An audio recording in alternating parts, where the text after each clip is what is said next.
In this video, we will learn how to find out the extreme values of a function. The question is find the extreme values for the function y is equal to x cube minus 6x square plus 9x. Okay, so we have this function. We need to find out the points where this function reaches minimum or maximum. Okay, so first order condition for first order condition for maximum or minimum is that the slope of the function should be equal to 0. So given this function, it is first derivative, that is dy upon dx should be equal to 0.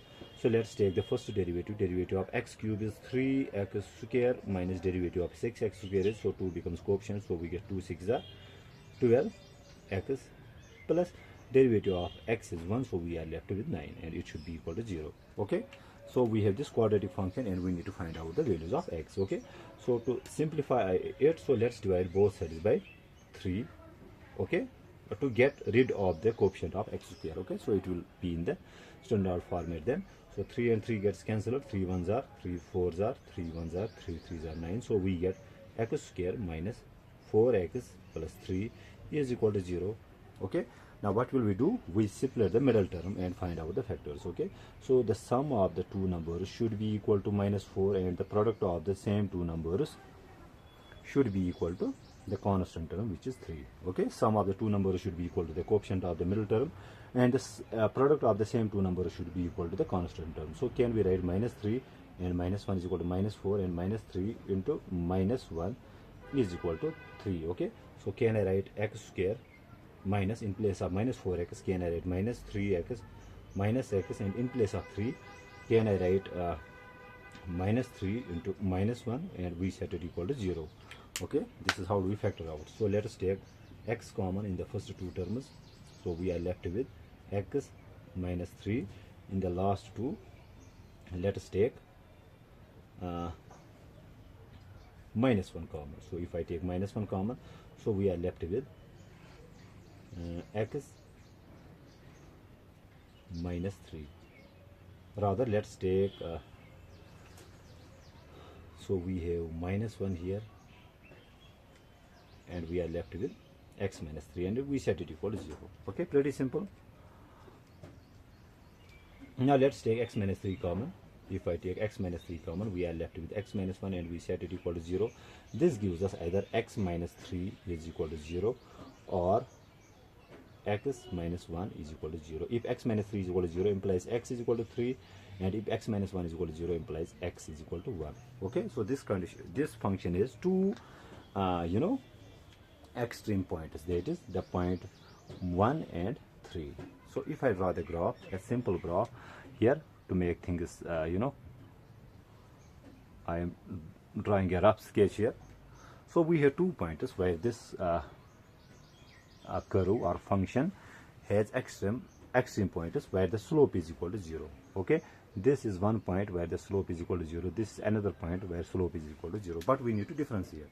So first order condition is used to find out the slope where the function where the slope is equal to 0 of a function. So we are done with this. So we got two values, x is equal to 3 and x is equal to 1. Now we need to differentiate which among these two is minimum or maximum point. For this we use the second order condition. So second order condition is simply we take the second derivative of this function and set it equal and find out it is derivative by evaluating it. The critical point is there we found out. Okay, so where was the first derivative? So let me first again take the first derivative, dy upon dx. We got 3x square minus 12x plus 9. This was first derivative. Let's take the second derivative, d square y upon dx square. So 3 2s are 6x minus 12. Okay, now we need to evaluate the second derivative at 3 and 1. So when x is equal to 3, so when x is equal to 3 in this equation, what will we get? So we get 6 into 3 minus 12. So it is 6 3s are 18 minus 12. So here we get 6 which is greater than 0. Okay, so d square y upon dx square at x is equal to 3, it came out to be 6 which is greater than 0. When the second derivative is greater than 0, we get a point where the function has its minimum. Okay, so at this point when x is equal to 3, so the function reaches its minimum. Okay, we use the second derivative test here. Okay, so let me repeat it again. So first derivative was d square y, rather first order condition was that dy upon dx should be equal to 0. Now second is d square y upon dx square. If it is less than 0, we have a maximum point. Okay, if d square y upon dx square is greater than 0, so we have minimum point. Okay, so d square y upon dx square, it is 6, which is greater than 0, so this point satisfies the condition for minimum, relative minimum. Now to find out the relative maximum, let's evaluate the second derivative d square y upon dx square at x is equal to 1. Okay, so this is our second derivative. So 6 into, we have 1 minus 12. Here you can see we get 6 minus 12, which is equal to minus 6, which is less than 0. So this, when x is equal to, so when x is equal to 1, d square y upon dx square is less than 0. So this point satisfies the condition for maximum. Okay, now what about the inflection point? As I told you, there are two conditions for maximum or minimum. Now third is for the inflection point. So for inflection point, the second derivative of the function, we set it equal to 0 and find out the value of the x where the function is inflection point, the point where it is curvature changes from concave up to concave down or vice versa. Okay, so this is our second derivative. We set it equal to 0, so we have 6 x minus 12 and we set it equal to 0, so 6 x is equal to 12, dividing both sides by 2, so we get x is equal to 2 ones are 2.